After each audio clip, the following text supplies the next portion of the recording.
Okay, so here's this Payne heat pump at my friend's house. It's not running right now.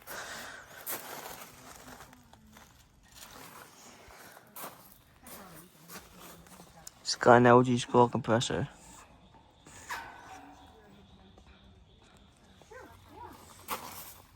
It recently had the blower motor replaced. I diagnosed the problem. Like, it was freezing up and stuff. And there's no air going inside. It was crazy. I'm trying to find a fan motor for it. Here we go. Looks like a Gentech. Yeah, it's not been running right now. I might get a start to touch on it later this summer.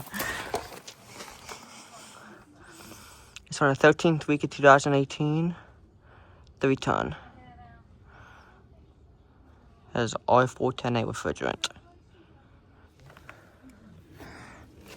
So yeah. Alright. Payne sensor air conditioner.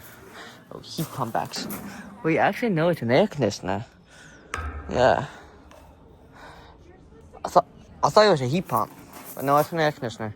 Alright. Well, I hope you enjoyed. See you all in the next one.